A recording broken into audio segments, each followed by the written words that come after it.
Aquella tarde silenciosa, en un rincón olvidado de la oficina parroquial, el padre José Arturo López Cornejo, sin imaginarlo, estaba a punto de abrir una puerta hacia algo mucho más grande que él.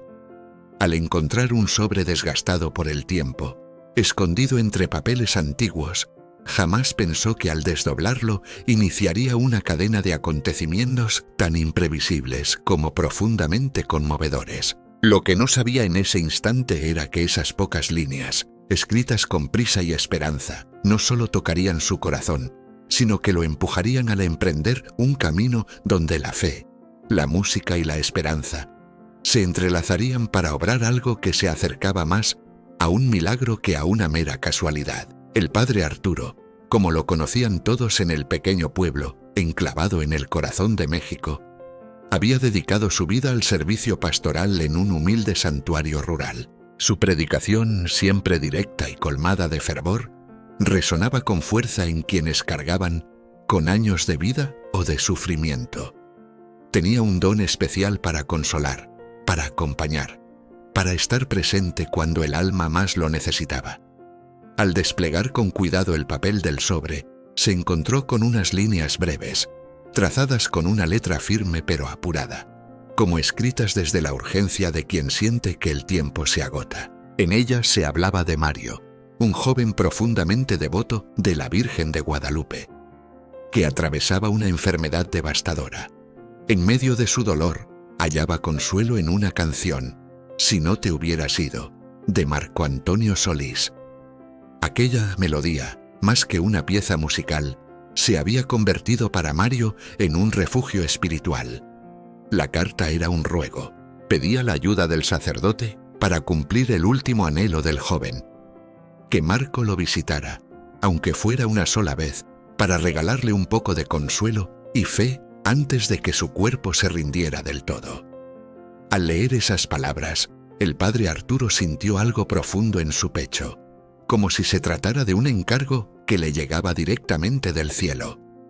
Aunque no sabía cómo podría contactar al famoso cantante, algo en su interior le dijo que debía intentarlo. Haciendo la señal de la cruz, susurró con humildad: Virgencita, ayúdame a no fallarle a este muchacho. Mientras tanto, en otro rincón del país, Marco Antonio Solís se encontraba inmerso en un tiempo de pausa interior.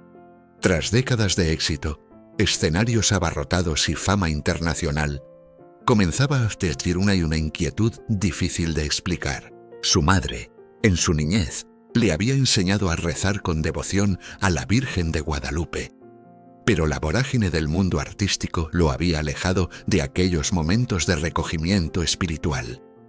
En sus retiros solitarios en las montañas, solía preguntarse si todo lo que había logrado realmente le llenaba el alma. Intuía, sin poder nombrarlo, que tal vez Dios le reservaba algo más, una misión más honda, aunque todavía no sabía cuál era. Tras leer la carta varias veces, el padre Arturo decidió tomar el riesgo de llamar a la oficina de representación de Marco. Generalmente, los cantantes de su calibre recibían numerosas solicitudes extrañas o engañosas, pero el padre envió un mensaje sincero, compartiendo la historia de Mario. Para su sorpresa, la respuesta llegó rápidamente. La asistente de Marco lo contactó para informarle que el cantante se había sentido conmovido por la solicitud, y aunque su agenda era muy apretada, algo en la voz del sacerdote le había tocado el corazón. Se concertó una cita para la semana siguiente. El día de la reunión, Marco llegó a la parroquia sin escolta, en respuesta a la solicitud del padre de mantener todo en discreción. Llevaba ropa sencilla y un sombrero para protegerse del sol. Al encontrarse, el padre Arturo lo recibió con una mezcla de alivio y emoción, como si estuviera siendo parte de un plan divino. Sin perder tiempo, el sacerdote lo condujo a una pequeña sala adyacente a la iglesia, donde se sentaron cara a cara. El padre sacó el sobre amarillento, le mostró la carta y le contó todo lo que sabía de Mario. Un joven con una enfermedad terminal, devoto de la Virgen de Guadalupe, que encontraba consuelo en las canciones de Marco. El padre mencionó también la profunda devoción de Mario hacia la Virgen y su deseo de que Marco compusiera algo especial no solo para él, sino para todos aquellos que, como él, padecían enfermedades graves y necesitaban esperanza. A medida que Marco leía la carta, sus manos temblaban ligeramente. Las palabras sencillas y llenas de fervor no solo hablaban de la fe de Mario, sino también del poder de la música en momentos de dolor profundo. El joven decía que la canción, "Si no te hubieras ido", le recordaba que aún existía luz, incluso en los días en los que su cuerpo fallaba. Marco sintió un nudo en la garganta. A pesar de toda su fama, nunca imaginó cuán grande podría ser el consuelo que su voz podía brindar a alguien que luchaba entre la vida y la muerte. Cuando terminó de leer, Marco levantó la mirada y vio en la pared del pasillo cercano la imagen de la Virgen de Guadalupe. Su mente lo transportó a su infancia, cuando él y su familia rezaban a la Virgen con devoción. Se sintió invadido por una mezcla de nostalgia y esperanza, como si esa imagen lo conectara con algo más profundo que había perdido en medio de su carrera artística. En un susurro, le confesó al padre que estaba profundamente conmovido y dispuesto a ayudar. Sin embargo, surgió una gran duda. ¿Cómo encontrar a Mario y qué manera había de llevarle ese mensaje de aliento? El padre Arturo reconoció que no tenía una dirección exacta ni sabía si Mario seguía con vida, ya que la carta no mencionaba fechas específicas, solo que su salud estaba muy delicada y que se encontraba en algún lugar lejano. De repente, el padre recibió un pequeño mensaje de un voluntario de la iglesia. Era un pedazo de papel con una dirección escrita, que supuestamente tenía algo que ver con el caso. No había nombres ni detalles, solo se indicaba que alguien necesitaba a Marco con urgencia. Marco y el sacerdote se miraron llenos de dudas. ¿Sería ese el sitio donde Mario estaba hospitalizado? ¿O donde pasaba sus últimos momentos? ¿Podría tratarse de una pista errónea? Sin más información, dudaban si seguir ese rastro o buscar otra solución. Sin embargo, ninguno de los dos quería descartar esa posible señal. Decidieron que Marco partiría en cuanto pudiera, y el padre intentaría obtener más detalles. Antes de despedirse, se unieron en una oración breve. El padre le pidió a la Virgen que iluminara cada paso de Marco. Marco, conmovido, no estaba acostumbrado a ese gesto de fe tan cercano, pero sintió una paz profunda que lo alentó a seguir adelante. Finalmente, el sacerdote le dijo con ternura: «No es casualidad que hayas llegado hasta aquí. Dios tiene un propósito para ti». Esa misma tarde, Marco preparó sus cosas para viajar hacia la misteriosa dirección. En su corazón sentía tanto emoción como temor. ¿Encontraría a Mario con vida? ¿Sería capaz de ofrecerle el consuelo que su música le brindaba? ¿O se encontraría con algo aún más doloroso, algo que no sabría cómo enfrentar? El camino estaba abierto, pero nadie podía asegurar lo que encontraría al final. Pasaron algunos días desde la visita de Marco Antonio Solís a la parroquia, y el padre Arturo Cornejo seguía reflexionando sobre la carta que había encontrado. Por un lado, sentía alivio por haber tomado el primer paso y por contar con la disposición de Marco, quien había mostrado un interés genuino en ayudar. Pero por otro lado, no dejaba de preguntarse dónde estaría Mario y si aún habría tiempo para darle consuelo. La carta mencionaba que su enfermedad estaba avanzada, y cada minuto sin noticias hacía que el sacerdote temiera lo peor. Mientras tanto, la vida de la parroquia continuaba. El padre oficiaba misas para la gente del pueblo, visitaba a los enfermos en casas humildes y atendía las confesiones. Los fieles mayores, al notar su rostro pensativo, le preguntaban si todo estaba bien. Él sonreía amablemente, explicando que estaba en constante oración por alguien que necesitaba un milagro. Algunos le decían: «Ánimo, padrecito, la Virgencita nunca nos deja solos». Y esas palabras reconfortaban su corazón.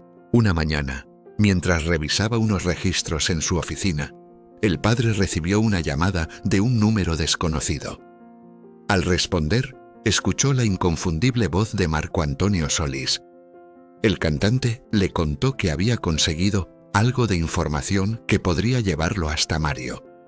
Una persona cercana al mundo artístico, al enterarse del caso, le contó que conocía a un joven llamado Mario que vivía en un pequeño pueblo apartado, cuidando unas tierras con su tía abuela.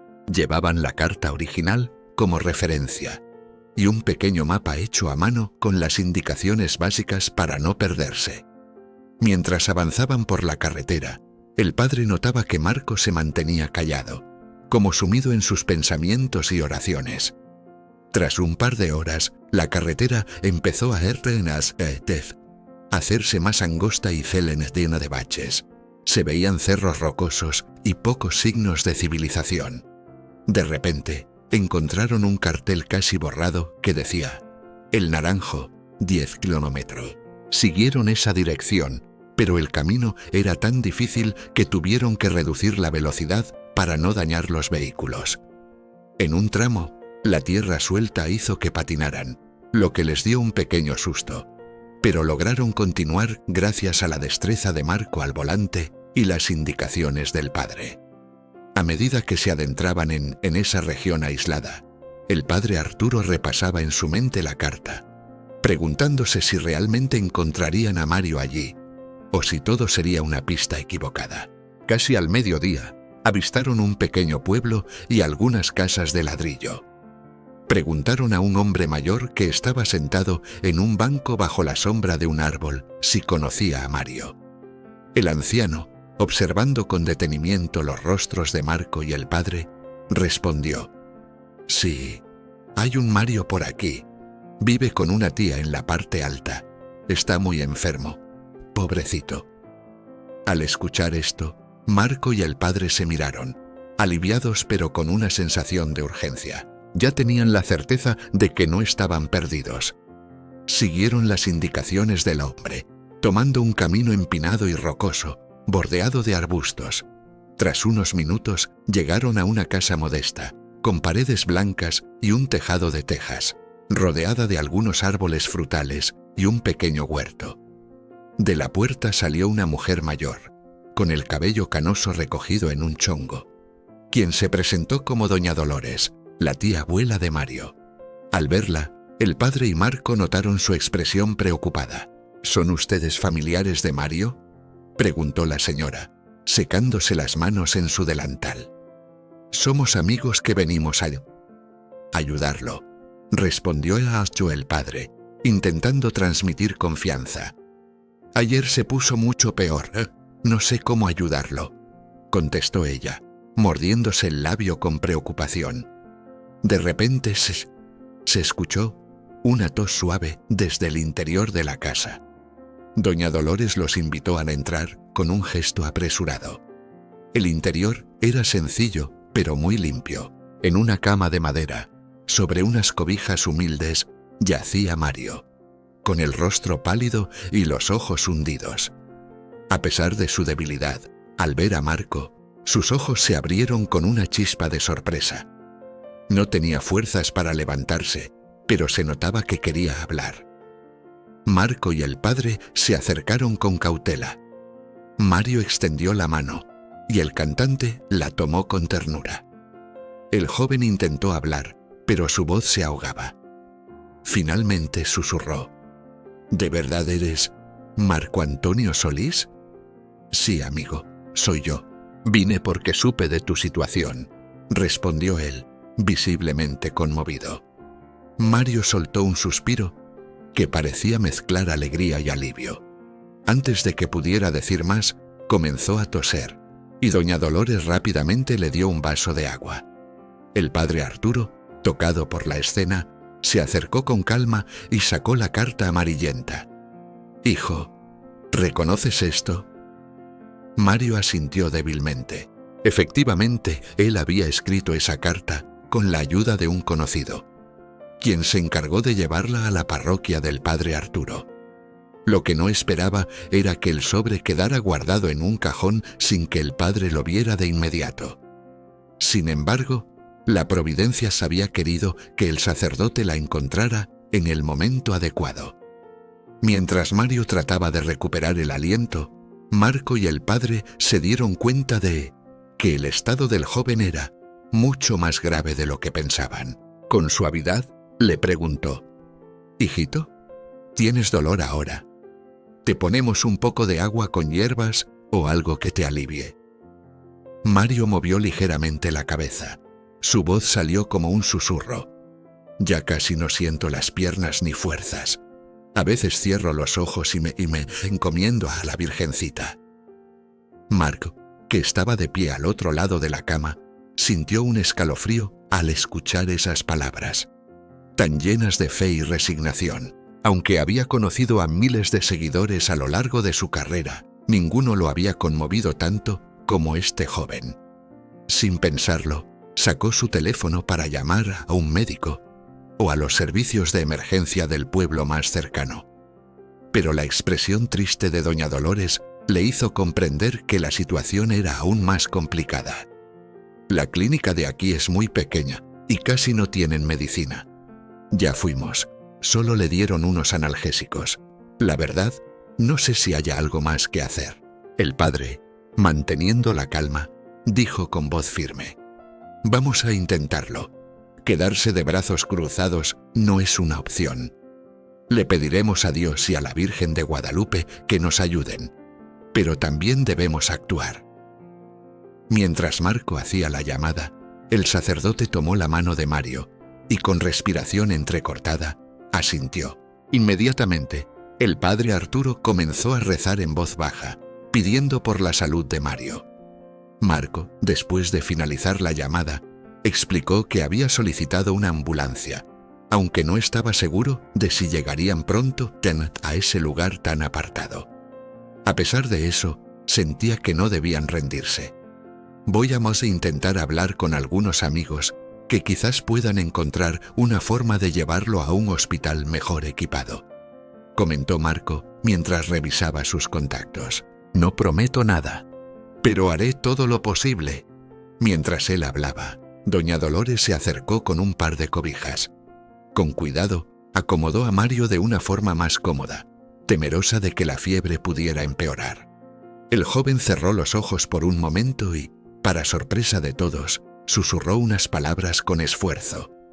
«Si no te hubieras ido», dijo, esbozando una pequeña sonrisa. «Esa canción me ha acompañado en mis momentos de dolor. Muchas veces, cuando todo se vuelve oscuro, la escucho y siento que hay esperanza». Marco sintió un nudo en la garganta. Recordó la primera vez que compuso esa canción, hace tantos años. Nunca imaginó que, para alguien como Mario, esa melodía se convertiría en un alivio espiritual. El padre Arturo, tocado, puso su mano sobre el hombro del cantante, como si le dijera: «Ahora ves lo importante que fue que vinieras». Mario volvió a abrir los ojos y miró al padre, también deseoso de pedirle algo. El sacerdote esperó pacientemente, sin interrumpirlo. El joven respiró profundamente. «Sé que él a veces compone canciones sobre el amor, pero me gustaría que hiciera una dedicada a la Virgen, a nuestra Madre. Así que, cuando otros enfermos como yo se sientan tristes, puedan escucharla y sentirse cerca de ella». Un silencio pesado invadió la habitación, roto solo por las respiraciones de Mario. Marco tragó saliva y le respondió suavemente, casi con un tono paternal: «Hermano, no te prometo que la termine de inmediato, pero por ti voy a intentarlo. Solo pido que la Virgencita me ilumine para encontrar las palabras correctas». En ese momento, se oyó el ruido de un motor acercándose a la casa. Doña Dolores salió rápidamente y vio que era la ambulancia que Marco había solicitado. 2 paramédicos bajaron con expresión sorprendida, ya que no era común llegar hasta un lugar tan apartado. Entraron, revisaron a Mario y dijeron que el joven debía ser trasladado con urgencia a un hospital más grande. El problema era que, debido a su estado crítico, el viaje por el camino de terracería podría resultar muy peligroso. Aún así, consideraron que no había otra opción. Si lo dejamos aquí, está en más peligro, explicó uno de los paramédicos. Haré lo que pueda para que el viaje no se complique. El otro paramédico preguntó a doña Dolores quién era el responsable de Mario para que firmara algunos documentos. Sin pensarlo, el padre Arturo dijo que él se haría cargo, asegurando que la parroquia en la ciudad podría hacerse cargo de los gastos y buscar apoyo. Doña Dolores, agradecida, abrazó al sacerdote y a Marco con lágrimas en los ojos.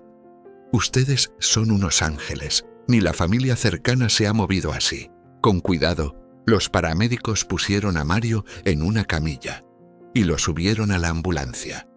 A pesar de su debilidad, el joven dijo: «Yo iré detrás de la ambulancia en mi carro. Te prometo que no te soltaré la mano en este viaje». El padre Arturo también subió a la ambulancia, llevando consigo un pequeño crucifijo y el sobre amarillo que contenía la carta. Tocó con delicadeza la frente de Mario en un acto de bendición. Mientras tanto, Marco encendió su auto para seguir la ambulancia, sintiendo una fe que pocas veces había experimentado con tanta intensidad. Mientras la ambulancia avanzaba con Mario en estado crítico, tanto el padre Arturo como Marco se preguntaban si llegarían a tiempo, si lograrían estabilizarlo en el hospital, o si las malas condiciones del camino empeorarían aún más la salud del joven. Fuera cual fuera el desenlace, ambos sabían que algo mucho más grande que ellos mismos estaba en juego. La ambulancia comenzó su difícil recorrido por el camino de terracería, avanzando con dificultad entre los baches y las piedras sueltas. Dentro del vehículo, Mario se mantenía en la camilla, bajo la atenta mirada de los paramédicos. El padre Arturo Cornejo, sentado junto a él, sostenía un pequeño crucifijo y recitaba oraciones en voz baja, pidiendo a la Virgen de Guadalupe que protegiera a aquel joven tan devoto. Detrás de ellos, Marco Antonio Solís seguía su camino en su auto, prácticamente pegado a la ambulancia. Su respiración se aceleraba cada vez que veía el polvo levantarse del camino. Sentía que cada piedra y cada bache era un obstáculo más para llegar al hospital. En su mente resonaban las palabras de Mario sobre el deseo de ver una canción dedicada a la Virgen María, algo que pudiera dar consuelo a otros enfermos. Marco se repetía a sí mismo que si lograban salvarlo, pondría todo su corazón en esa composición. «Ánimo, Mario», susurró el padre, inclinándose para tomar la mano del joven. «Aguanta un poco más, hijo. Pronto llegaremos a una clínica con más recursos». Mario, con los ojos cerrados, solo pudo mover los labios en un leve gesto de asentimiento. Uno de los paramédicos verificó el goteo intravenoso y la frecuencia cardíaca, frunciendo el ceño al notar que no había grandes mejoras. Sin embargo, hicieron todo lo posible para estabilizar al paciente mientras la ambulancia avanzaba, sacudida por el camino. Afuera, el sol pegaba con fuerza, y la temperatura dentro del vehículo era alta a pesar del ventilador portátil. Después de media hora, Marco, al ver que el camino se volvía más accesible, sintió cómo la tensión en sus hombros se aliviaba. Decidió hacer una llamada a un amigo suyo que trabajaba en la capital, con la esperanza de adelantar los trámites para la admisión en el Hospital de Mayo R. Nivel. Explicó que llevaban a un paciente grave y que el tiempo no les daba margen para trámites burocráticos. Mientras hablaba, observó por el retrovisor un coche que se acercaba rápidamente, esquivando otros vehículos. Cuando el coche los alcanzó, el conductor bajó la ventanilla y saludó insistentemente a Marco. El calor seguía intenso y el viaje por la autopista no estaba exento de peligros. ¿Conseguiría el joven llegar con vida al hospital? ¿Sería suficiente la fe del padre Arturo y la determinación de Marco para lograr un milagro? La respuesta pendía de un hilo mientras los motores rugían acelerando en una carrera contra el tiempo. La ambulancia salió rápidamente de la clínica, con la sirena a todo volumen y las luces rojas parpadeando sobre la calurosa carretera hacia la capital. Mario, ligeramente sedado para soportar el dolor, permanecía en su camilla, con el rostro pálido y los ojos cerrados. Sin embargo, sus labios se movían de vez en cuando, como si intentara rezar o cantar en silencio. A su lado, el padre Arturo sostenía el crucifijo y le susurraba oraciones al oído, alentándolo a no soltar la mano de la Virgen de Guadalupe. En su coche, justo detrás de la ambulancia, Marco Antonio Solís trataba de concentrarse en el camino, pero no podía evitar mirar constantemente el espejo retrovisor para asegurarse de que todo estuviera bien.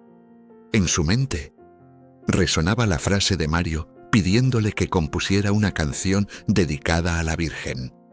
Ese deseo se había grabado profundamente en el corazón del cantante, tanto que había anotado algunas ideas en su cuaderno. Sin embargo, la incertidumbre sobre si llegarían a tiempo lo atormentaba. A mitad del trayecto, la carretera se hizo más ancha, pero comenzaron los problemas de tráfico.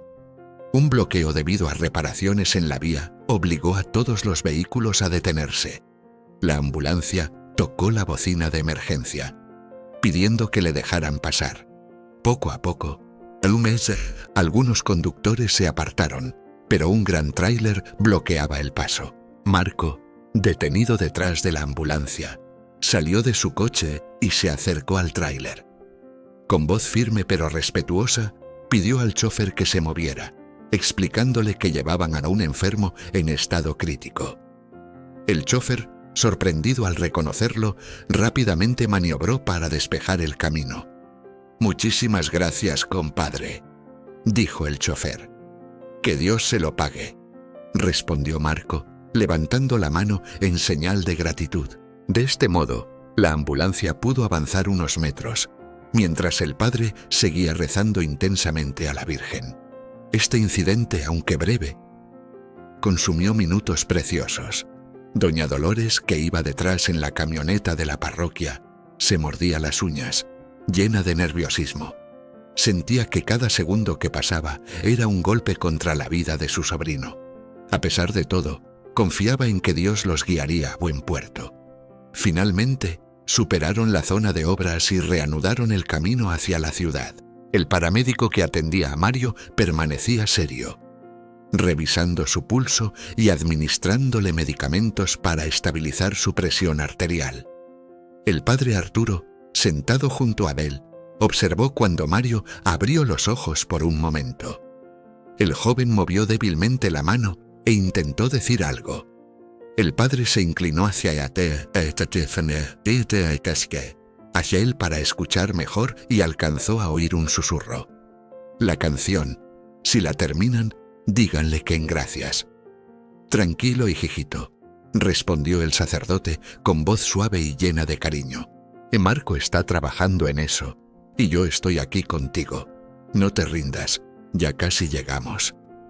Mario cerró los ojos nuevamente, cayendo en una somnolencia dolorosa, mientras los monitores reflejaban la inestabilidad de sus signos vitales. El paramédico le puso una mano en el hombro al padre. «Está muy débil, padre. Voy a inyectarle algo para el dolor. Si empeora, tendremos que administrarle más oxígeno». El padre asintió. Sabía que cada decisión médica era crucial y que cualquier error pequeño podría costarle la vida a Mario. Por eso continuó orando en silencio, girando las cuentas de su rosario con la yema de los dedos. La fe era el único consuelo que le quedaba en ese instante, además de su firme determinación de no soltar al joven. Mientras tanto, en su coche, Marco marcaba nuevamente el número de su contacto en el hospital de la capital, suplicándole que tuvieran todo listo para recibir un caso de extrema urgencia. Su amigo le aseguró que hablaría con un médico especializado en enfermedades crónicas para que lo atendiera, y colgó la llamada. Marco respiró hondo y continuó conduciendo, repitiendo algunas ideas de la canción en su cabeza. Versos de agradecimiento a la Virgen, frases sobre la esperanza en medio de la oscuridad, melodías que evocaban consuelo y calor maternal. La carretera parecía alargarse sin fin, y el sol comenzó a descender, tiñendo el cielo de tonos naranjas y dorados, mientras la ambulancia y el pequeño convoy seguían con prisa. De repente, se encontraron con otro obstáculo en un retén policial. 2 patrullas y varios oficiales estaban deteniendo vehículos para realizar inspecciones de rutina. La ambulancia encendió nuevamente la sirena, pero los policías no parecían dispuestos a ceder el paso. Uno de ellos les hizo señales para que se detuvieran. «¿Qué está pasando?», se preguntó Marco, bajando la ventanilla. El oficial les explicó que habían recibido un reporte de un accidente más adelante y que estaban cerrando el paso para evitar más riesgos. El padre Arturo, al enterarse, salió de la ambulancia y se acercó al oficial con un tono respetuoso pero angustiado. «Mire, traemos a un joven que está muriendo. No podemos detenernos, señor. ¿Podría permitirnos pasar con precaución?». El policía dudó por un momento, pidiendo los datos y la documentación. Los paramédicos ofrecieron mostrar los papeles del traslado. A pesar de todo, la lentitud de los trámites amenazaba con frenar nuevamente el avance. Doña Dolores, que había llegado en su vieja camioneta, apenas podía contener las lágrimas. El padre Arturo le colocó una mano en el hombro, intentando transmitirle un poco de serenidad. Para Marco, aquello no era más que otra prueba que ponía la vida en su camino, pero no era momento de rendirse. Fue entonces cuando uno de los agentes que controlaban el acceso, al mirar con más atención, reconoció al artista. Sorprendido, llamó a su compañero, y tras intercambiar algunas palabras en voz baja, ambos asintieron y autorizaron el paso, advirtiendo que circularan con precaución debido al accidente reciente. El padre agradeció con una inclinación de cabeza, y la ambulancia volvió a sonar la sirena para abrirse camino. Marco regresó al volante con la presión del tiempo pesando sobre sus hombros. Sabía que cada minuto era valioso. El trayecto se volvió más complicado. Curvas cerradas, un camino estrecho y la oscuridad envolviéndolo todo. En la camilla, Mario comenzó a inquietarse y el padre Arturo temió que no resistiera mucho más. ¿Sería capaz su cuerpo de sostenerse hasta llegar a destino? ¿Podrían aún la medicina y la oración marcar alguna diferencia? La noche se espesaba mientras la ambulancia avanzaba con esfuerzo por aquella carretera serpenteante. El conductor, con las manos firmes en el volante, luchaba por mantener la estabilidad del vehículo, obligado a disminuir la velocidad por la falta de visibilidad. Adentro, la respiración de Mario se hacía cada vez más trabajosa. El padre, sin apartar la mirada de su rostro, lo acompañaba en silencio, con el corazón encogido. A cada gemido del joven, él respondía inclinándose para murmurarle al oído una plegaria. «Aguanta, hijo, ya falta poco. Pronto llegaremos a la ciudad, y allí te atenderán como mereces». El paramédico que estaba a su lado revisaba constantemente el pulso de Mario, notando que seguía muy débil. Subió discretamente el flujo de oxígeno, mientras su compañero al fondo preparaba analgésicos por si llegaba a ser necesario administrarlos. Ambos se mantenían en alerta, sabiendo que cualquier sobresalto podía desatar una crisis severa. Detrás de la ambulancia, Marco Antonio conducía con el máximo cuidado posible, aunque la oscuridad apenas le permitía ver los obstáculos del camino. No pensaba rendirse.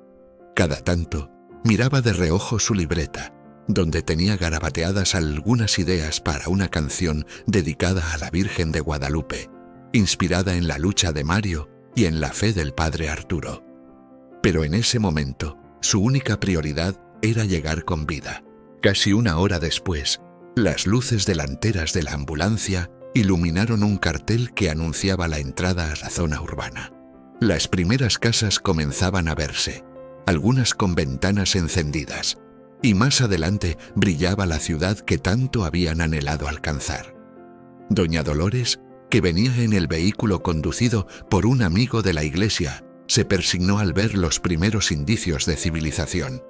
Aún faltaba para llegar al hospital, pero al menos ya no estaban en medio de la nada.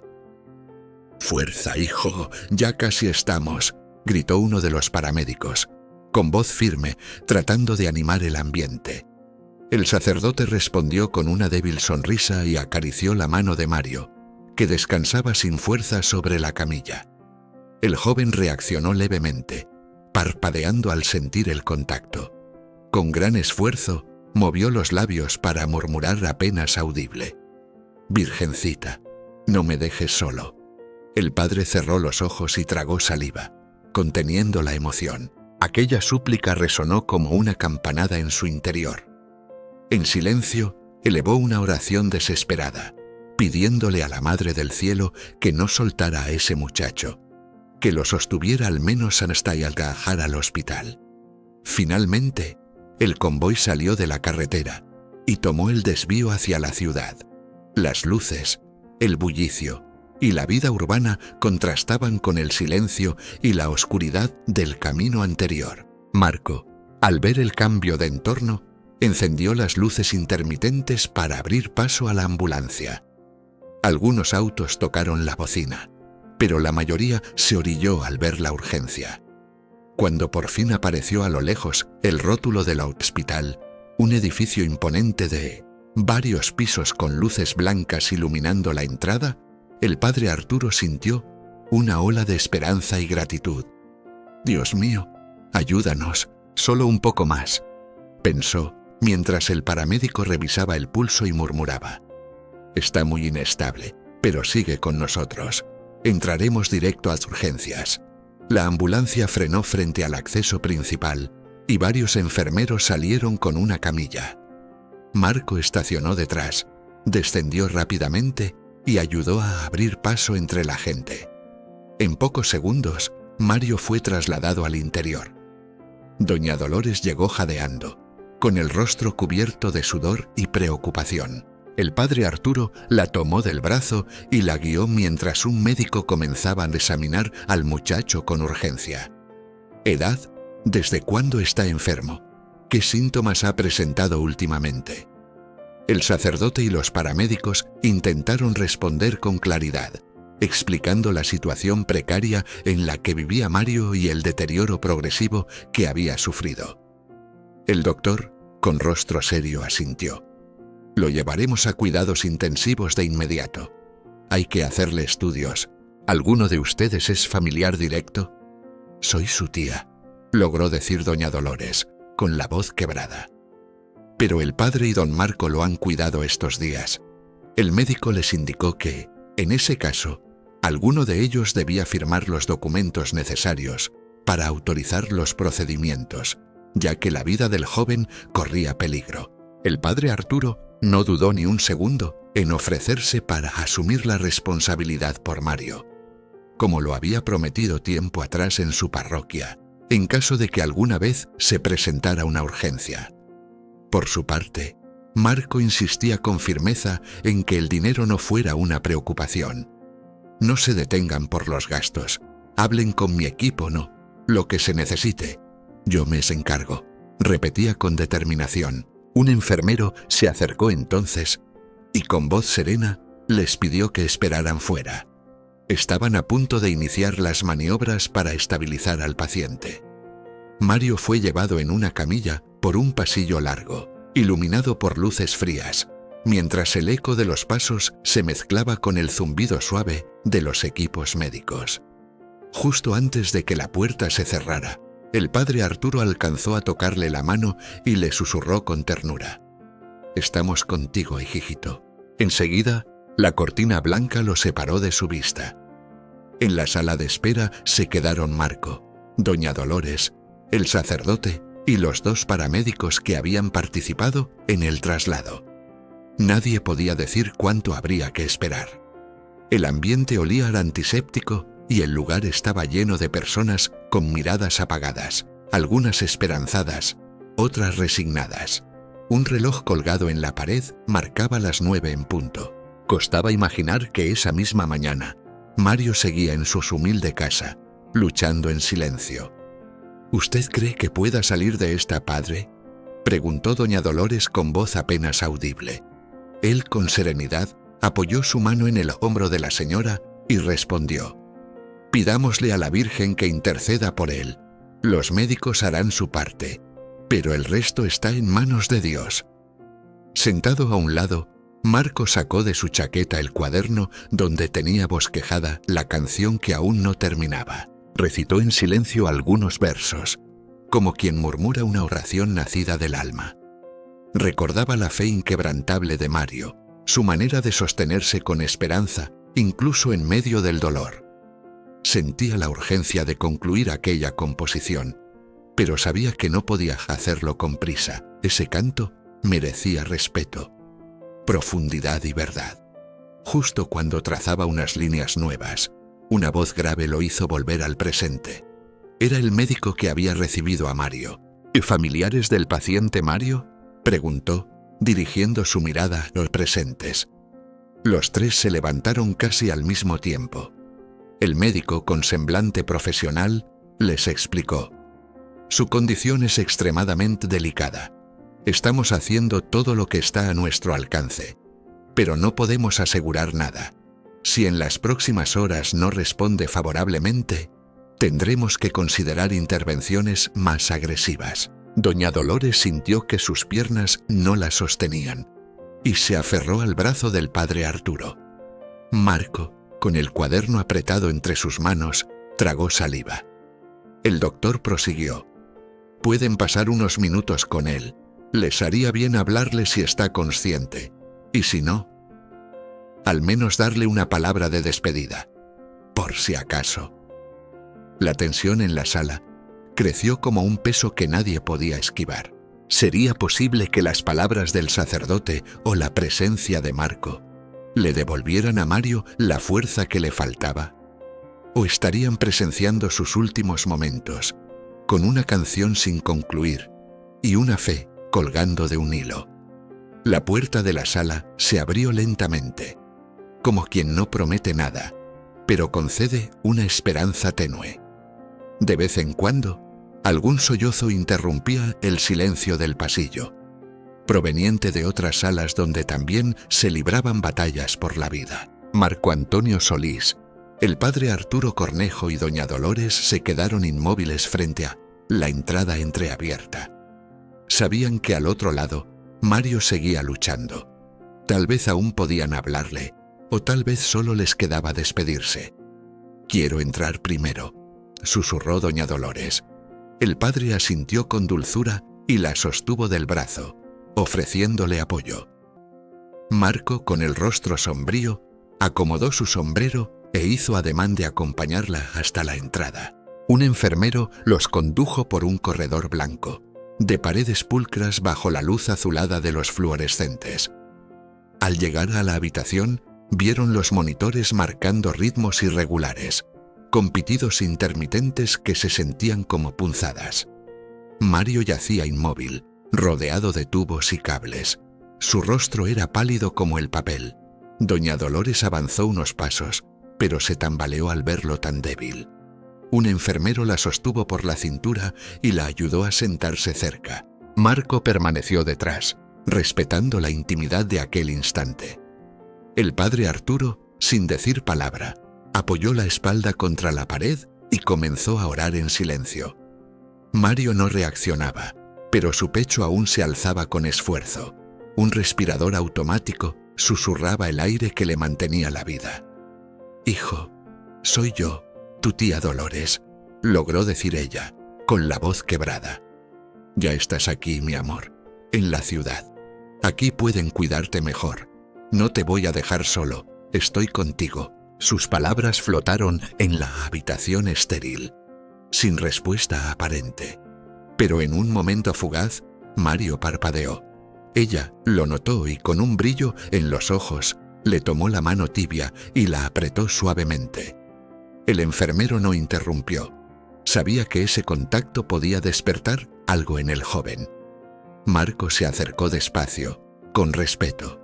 Recordaba la advertencia del médico de no llenar la habitación de más presencia de la necesaria. Sin embargo, sentía el deseo ardiente de hablarle, de contarle que había seguido escribiendo esa canción que tanto le había pedido. El padre Arturo, al notar el impulso de Marco, le tocó el hombro con una mirada comprensiva y murmuró: «Ve, hijo, tal vez te escuche». Con delicadeza, Marco se inclinó hacia Mario, conteniendo el aliento por unos segundos, profundamente tocado por lo que estaba presenciando. Nunca antes había sentido tan de cerca el peso de la esperanza depositada en una canción suya, ni la fe tan viva de alguien que se aferraba a la vida con las fuerzas que le quedaban. «Mario Anzoy», murmuró con ternura, «sé que estás agotado, que el cuerpo ya no responde como quisieras, pero no estás solo. Estamos aquí contigo. Tu tía, el padre Arturo y yo no nos moveremos. Vamos a hacer todo lo posible, lo que esté en nuestras manos, para que salgas adelante». El sonido del respirador llenaba la habitación con su ritmo constante. Mario no abrió los ojos, pero su mano derecha se contrajo levemente. Marco, al percibir ese gesto, continuó con voz suave: «Me pediste una canción para la Virgencita, y te prometo que la estoy escribiendo. La terminaré, y será para todos los que, como tú, necesitan encontrar un poco de esperanza en medio del dolor». Ante esas palabras, doña Dolores no pudo contener las lágrimas y, en silencio, apretó con fuerza la otra mano de su sobrino. El padre Arturo se acercó al lecho, pidió permiso al enfermero y colocó un pequeño crucifijo a los pies de la cama. Fue un gesto discreto, pero lleno de significado. Poco después, el paramédico que había acompañado a Mario durante el traslado se acercó con expresión seria y les indicó que debían retirarse unos minutos, pues el muchacho requería tranquilidad y cuidados continuos del equipo médico. «Padre señor Solís, señora, lo mejor es que descansen en la sala de espera», dijo mientras un doctor ingresaba para verificar los aparatos. La tía asintió con pesar y soltó lentamente la mano del joven. Antes de ponerse de pie, le dio un beso suave en la frente. Marco acarició el hombro del muchacho una última vez, mientras el sacerdote murmuraba una oración en voz baja. Luego salieron, dejando a Mario al cuidado de los médicos, con la esperanza de que ese no fuera su último encuentro. Al llegar a la sala de espera, se toparon con un ambiente cargado de cansancio. Personas sentadas con el rostro apagado. Algunas revisaban sus teléfonos, otras esperaban su turno en silencio. Doña Dolores se dejó caer en una de las sillas, apoyó la espalda en la pared y cerró los ojos unos segundos. El padre Arturo, con palabras serenas, trató de consolarla, recordándole la fortaleza espiritual de Mario y el misterio de los designios divinos. Marco permanecía de pie, con un cuaderno abierto entre las manos, repasando las líneas que había esbozado. «No quiero soltar esta canción», le dijo al padre con voz baja. «Es como una promesa que le hice, y voy a cumplirla, cueste lo que cueste». «Hazlo, hijo», respondió el sacerdote. «No solo él necesita esa luz, hay muchos que también esperan algo así». Con el paso de las horas, el agotamiento fue ganando terreno. Doña Dolores apenas había descansado en todo el trayecto. El padre se ofreció a buscar un lugar cercano donde pudieran dormir. Marco, por su parte, se ofreció a cubrir cualquier gasto. «Si pasa algo, despiértenme sin dudar», pidió. «Mañana temprano haré llamadas. Traeré un especialista si hace falta. El dinero no importa. Lo esencial es salvar a Mario». El padre y la señora asintieron sin decir palabra, agradecidos por la firmeza de Marco. El sitio no era lujoso, pero tenía lo necesario para pasar la noche. El sacerdote pidió una habitación para él y otra para doña Dolores, mientras que Marco decidió quedarse un rato más en el hospital. por si ocurría algo durante la noche. Cerca de la medianoche, el cansancio se sentía en el ambiente. Marco se acomodó en un rincón de la sala, con el cuaderno sobre las piernas. En la primera hoja se leía un verso: «Madre que alivias mi llaga, en tu regazo dejo mi fe». Era apenas un germen de algo que quizás crecería con el tiempo. Poco a poco, el sueño lo fue venciendo, y apoyó la cabeza en la pared, con el bolígrafo aún entre los dedos. Unos minutos después, un golpecito suave en el hombro lo sobresaltó. Era un enfermero que lo había visto cabecear.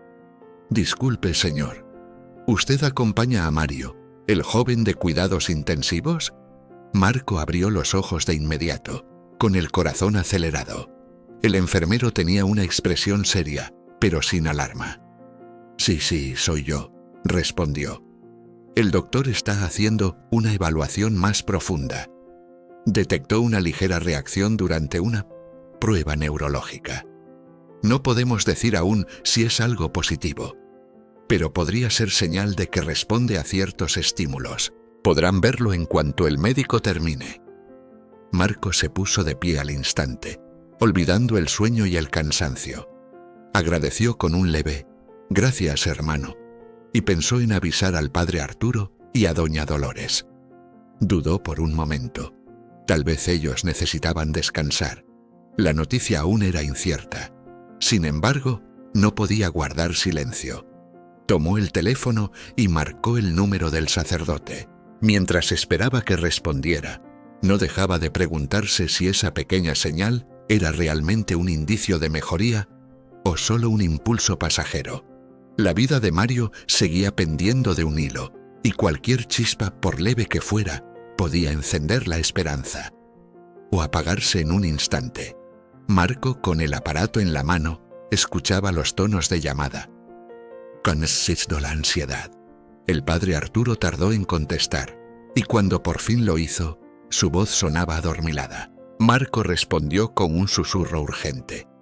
«Padre, disculpe que lo despierte, pero el enfermero me acaba de decir que Mario tuvo una leve reacción neurológica. Aún no saben si es buena señal, pero al menos algo cambió». Al otro lado, el sacerdote reaccionó de inmediato. «¿Una pequeña reacción? ¿Eso quiere decir que está mejorando?» «No estoy segura, padre. Según dijeron, aún le harán más exámenes. El enfermero comentó que podríamos entrar cuando terminen. ¿Cree usted que debería avisarle también a la tía Dolores?» Hubo un breve silencio, y luego el padre respondió con voz mesurada.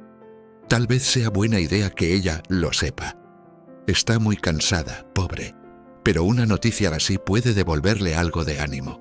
Dame unos minutos, paso por su habitación y le aviso. Nos vemos en el hospital en un rato». Marco asintió, aunque del otro lado de la línea no podían verlo. Colgó y se quedó unos instantes en silencio, respirando hondo, intentando entender si aquella reacción significaba algo real. ¿Sería acaso una señal de que la recuperación era posible? ¿O tan solo una ilusión pasajera?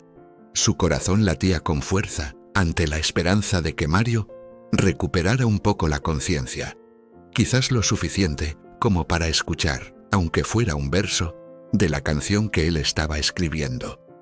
15 minutos más tarde, el padre Arturo y doña Dolores llegaron al hospital con el rostro marcado por el cansancio, pero con los ojos atentos.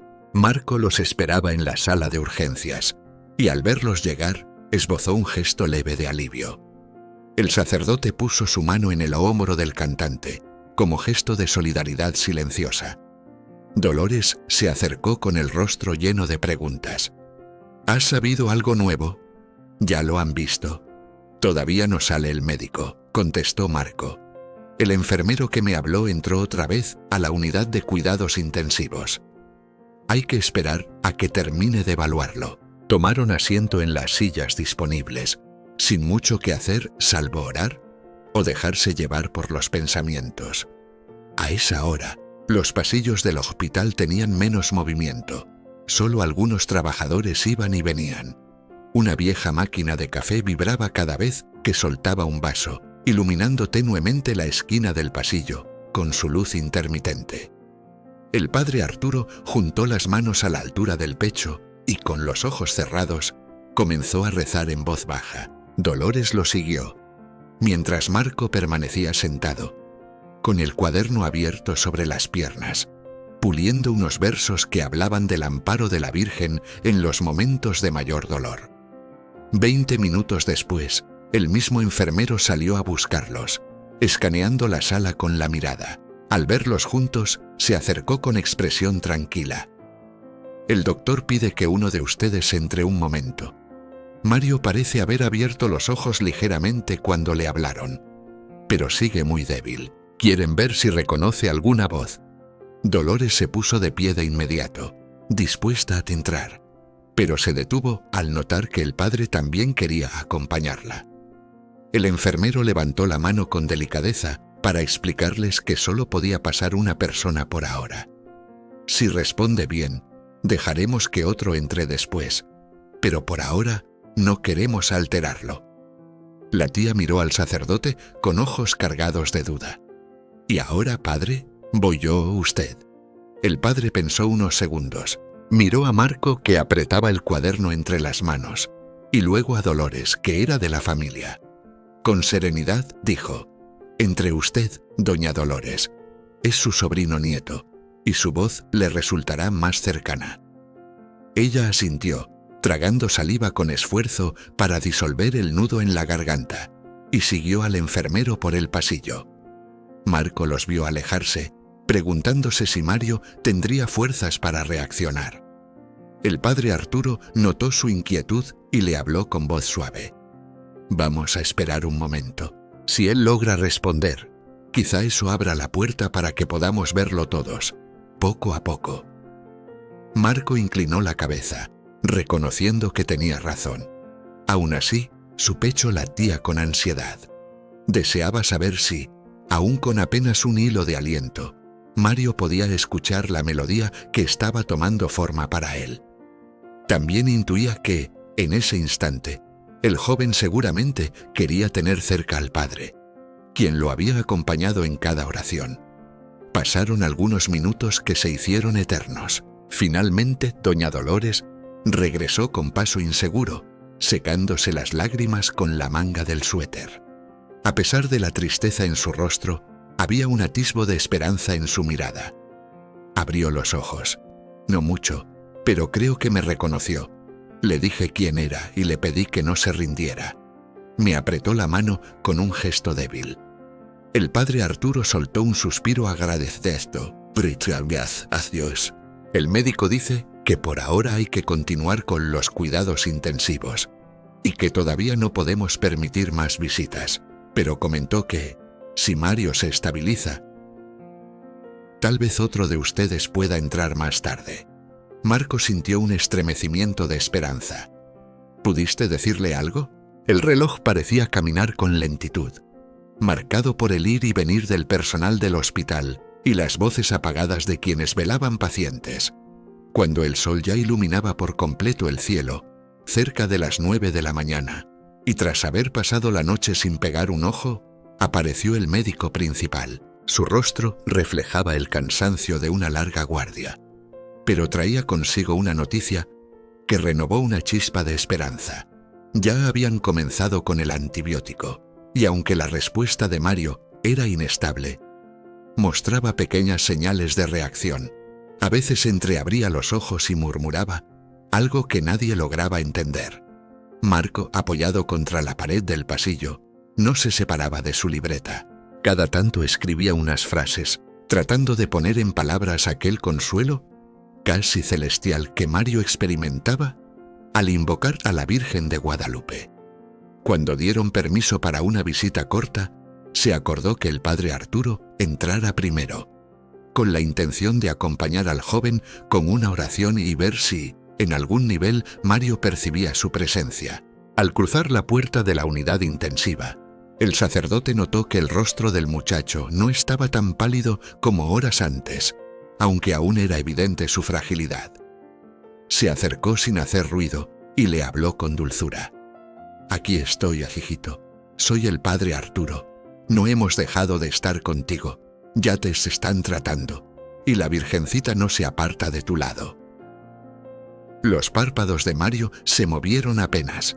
El padre le tomó la mano con cuidado, notando una leve presión en sus dedos, como si intentara no soltarse. Después de unos momentos, el sacerdote se inclinó más y con la otra mano sacó un pequeño crucifijo, el mismo que lo había acompañado desde que salió de su parroquia. ¿Te acuerdas que Marco te prometió una canción? Pues sigue trabajando en ella, esperando que pronto puedas oírla tranquilo. Aguanta, muchacho, Dios está contigo. Mario no respondió, pero un leve temblor en su quijada reveló una emoción contenida. El padre permaneció junto a él unos minutos, orando en silencio, y antes de retirarse, colocó el crucifijo con delicadeza en la baranda de la camilla, usando un pequeño adhesivo para que quedara a la vista del joven, como un faro de fe al que pudiera aferrarse en cualquier momento. Al salir, el padre compartió con Marco y doña Dolores que, aunque Mario seguía en estado crítico, se lo veía un poco más estable. Esa pequeña mejora bastó para que Marco se sintiera impulsado por una renovada esperanza. Abrió su libreta y, llevado por una inspiración súbita, empezó a tararear en voz baja unos versos que había estado rumiando durante la madrugada. Madre bendita, que la mi erzida, dulzura que guía, refugio en la vida. Las palabras salían casi sin pensar, como dictadas desde el corazón, buscando el tono exacto que armonizara con la devoción que sentía. El padre Arturo, en silencio, escuchaba la melodía que se formaba. Observó cómo Marco cerraba los ojos, dejándose llevar por esa fe que le nacía de nuevo. Cuando doña Dolores se acercó, atraída por la música, le pidió al cantante que repitiera lo que acababa de entonar, por si aquello podía traer algo de consuelo a su sobrino. Marco asintió, dispuesto a hacerlo. Pero justo entonces un enfermero salió con el rostro serio, anunciando que la presión arterial de Mario había vuelto a bajar y que necesitaban intervenirlo de inmediato. La noticia cayó como una piedra en el pecho. Marco, con la libreta aún en la mano, sintió una punzada de angustia. El padre Arturo y doña Dolores se levantaron de golpe y siguieron al enfermero hasta donde les fue permitido. Desde la puerta vieron al equipo médico moverse con rapidez, ajustando cables, revisando monitores, activando protocolos. Presión descendiendo. Se escuchó decir a uno de los doctores: «Suban oxígeno y preparen asistencia cardíaca». En la sala contigua, los tres se miraban sin palabras. Solo podían rezar. El padre se aferraba a su rosario, mientras Dolores, con lágrimas contenidas, se apoyaba contra la pared.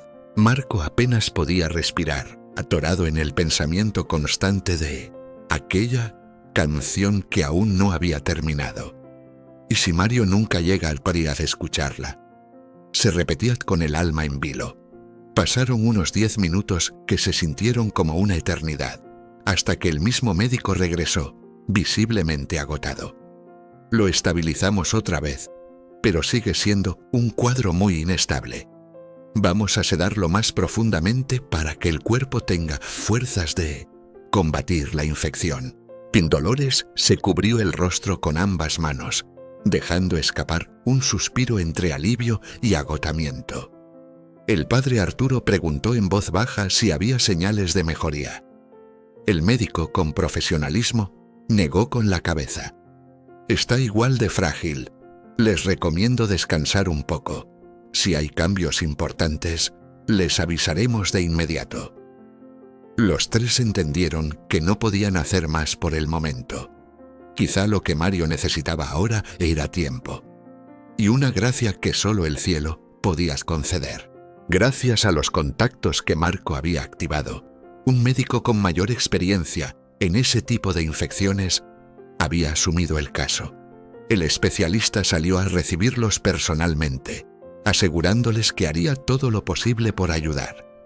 Fue como un soplo de esperanza en medio del desgaste emocional que venían cargando. Hacia el final de la tarde, les concedieron una breve visita. Esta vez, Marco entró solo. Mario permanecía con los ojos cerrados, asistido por aparatos, rodeado de tubos. El cantante, con su cuaderno en mano, se sentó a su lado. Luego de asegurarse de que los enfermeros no se opusieran, comenzó a tararear con suavidad. La melodía que había nacido en el silencio del pasillo ahora se transformaba en un susurro lleno de ternura. Era una canción que hablaba del refugio materno, del consuelo celestial. Madre querida, calma mi herida, bajo tu manto vuelve la vida, cantó en voz baja, como si rezara. De vez en cuando miraba los monitores, buscando alguna señal de reacción. Mario no hizo ningún gesto, pero Marco sintió una calma profunda, como si aquella vibración llegara hasta el rincón más íntimo del alma del joven. Cuando terminó, acarició con delicadeza la mano inmóvil de su amigo. «Aguantas, hermano», murmuró conmovido. «Quiero cantártela entera cuando estés despierto». Pasaron varios días marcados por la incertidumbre, con altibajos en el estado de Mario. Sin embargo, poco a poco, la medicina empezó a surtir efecto. Las crisis se fueron espaciando y la fiebre disminuyó. El padre Arturo y doña Dolores, atentos cada día, notaban con alivio cómo el color volvía tímidamente al rostro del joven. Marco, por su parte, seguía trabajando en la canción con dedicación, afinando cada verso. Fue un proceso lento, lleno de dudas, pero el cuerpo de Mario comenzó a responder. Al terminar la segunda semana, los médicos decidieron reducir la sedación, permitiendo que recuperara algo de conciencia. Una tarde, mientras Marco y el padre esperaban en la sala, un enfermero se les acercó con una leve sonrisa. «Parece que Mario empieza a abrir los ojos. Está un poco desorientado, pero ya balbucea algo». No pudieron evitar la emoción. Les permitieron entrar de uno en uno para evitar sobreestimularlo. Doña Dolores fue la primera. Salió al poco rato, con lágrimas brillando en su rostro. «Me reconoció», dijo entre sollozos. Luego entró el padre Arturo, quien lo bendijo con una ternura infinita. Finalmente Marco se asomó. Allí estaba Mario, muy pálido, débil, pero lúcido. Con voz rasposa susurró: «Marco, ¿de verdad estás aquí?» «Claro que sí, hermano. No me he ido. Aquí estoy, cumpliendo lo que te prometí», respondió el cantante con el corazón en la garganta. Le mostró el cuaderno, ahora lleno de versos escritos. «Mira, ya casi la termino. Solo me faltan unos detalles. Apenas te sientas mejor, te la canto entera». Los ojos de Mario se humedecieron. Con esfuerzo dijo: «Gracias por creer conmigo, en nuestra Virgencita». Los días siguientes trajeron mejoras lentas pero constantes. El camino hacia la recuperación era largo, lleno de cuidados, pero cada avance se celebraba como un milagro. La canción, a la que Marco finalmente llamó Madre de Esperanza, se convirtió en un símbolo compartido de fe. Cuando por fin dieron de alta a Mario, lo recibieron con un pequeño acto de gratitud en la parroquia. Vecinos y algunos que se habían enterado de la historia por redes locales se acercaron con respeto. Ante un altar sencillo dedicado a la Virgen de Guadalupe, Marco interpretó la versión final de la canción con una sinceridad que conmovió profundamente. El padre Arturo, a un costado, no pudo contener las lágrimas al ver reflejada la gracia divina en aquel momento. Mario, aún con voz débil, se unió al coro como pudo, sintiendo en lo más profundo que la fe que lo había sostenido en su noche más oscura seguía intacta, más viva que nunca. Así culminó una travesía que comenzó con una carta olvidada en un cajón, demostrando que cuando la música, la fe y el amor se entrelazan, hasta en los parajes más secos de la vida humana, pueden brotar milagros. Si esta historia tocó tu corazón, no olvides compartirla. porque tal vez alguien más necesita escuchar que los milagros aún existen y que la fe, cuando se vive con el alma, puede mover montañas. Gracias por acompañarme una vez más. Nos vemos en el próximo relato, aquí, donde las historias cobran vida y el corazón nunca deja de latir. Que Dios te bendiga. Un sacerdote perdido, un chofer sin fe, un viaje que los llevará a enfrentar lo que nadie quiso recordar. Quédate conmigo y acompáñame en este viaje hacia el reencuentro con la fe, donde el silencio guarda verdades profundas y cada paso que damos es un acto de esperanza. No olvides seguir esta página, darle me gusta y compartirla para que más corazones escuchen historias como esta, que nos recuerdan que incluso en medio de la oscuridad, Dios jamás deja de buscar a sus hijos. La noche caía La lluvia golpeaba sin tregua el parabrisas, formando ríos que se deslizaban como dedos inquietos sobre el vidrio. Álvarez conducía desde San Luis Potosí rumbo a Celaya, pero el cansancio empezaba a ganarle la batalla. Sus párpados pesaban y el indicador de gasolina oscilaba peligrosamente en la línea roja. Cuando divisó una pequeña estación de servicio cerca de San Juan del Río, no lo dudó. Detuvo el camión con lentitud y apagó el motor. Solo el repiqueteo constante del agua acompañaba aquel lugar olvidado por el tiempo. La estación estaba casi desierta. 2 luces amarillas colgaban sobre la tienda de conveniencia, temblando con cada ráfaga de viento. El aire tenía un olor a humedad antigua, como si las paredes recordaran tormentas de otros años. Álvarez bajó del vehículo, cubriéndose con la chaqueta, y cruzó el charco que se había formado en la entrada. Al empujar la puerta, un timbre oxidado sonó, rompiendo el silencio denso del interior. Fue entonces cuando lo vio. Un hombre de edad indefinida, con la sotana empapada pegada al cuerpo, estaba de pie junto a la máquina de café. No se movía, solo miraba hacia el vacío, los ojos fijos en un punto perdido más allá del mostrador. En una mano sostenía una bolsa de tela desgastada y en la otra, el borde de la máquina que parecía no saber utilizar. Murmuraba algo, casi como un rezo, aunque las palabras se perdían entre los sonidos del agua cayendo. Lo repitió 2 veces, con voz rota. Tengo que volver, pero no recuerdo el camino. Álvarez se quedó quieto, observando. Al principio pensó que era uno más de tantos que se hacían pasar por curas para inspirar compasión, pero algo no encajaba. Se acercó un poco y entonces lo vio. Colgando del cuello del hombre había una pequeña cruz de plata, simple pero sólida, con un nombre grabado en la parte posterior. Arturo. Buenas noches, dijo con cautela. El hombre giró lentamente la cabeza, como si le costara reconocer que alguien le hablaba. Tardó unos segundos en responder. Buenas noches. ¿Está usted bien, padre? No lo sé, murmuró Arturo. Salí a buscar algo, pero me perdí. Sé que tengo que regresar, pero no sé por dónde. La voz le temblaba, como si no solo fuera el frío lo que lo recorría por dentro. Álvarez notó entonces que los dedos del sacerdote temblaban levemente. No parecía un farsante, parecía un hombre desorientado, solo, quizá enfermo. ¿Tiene algún documento? ¿Alguien a quien llamar? El sacerdote negó con la cabeza. Todo lo que tengo está aquí, dijo, mostrando su bolsa de tela. Pero no recuerdo a dónde iba. Solo recuerdo un cerro, unas campanas y niños que cantaban los domingos. Álvarez miró hacia la oscuridad afuera. El reloj marcaba que ya debía estar en ruta de nuevo, pero algo en él no lo dejaba marcharse.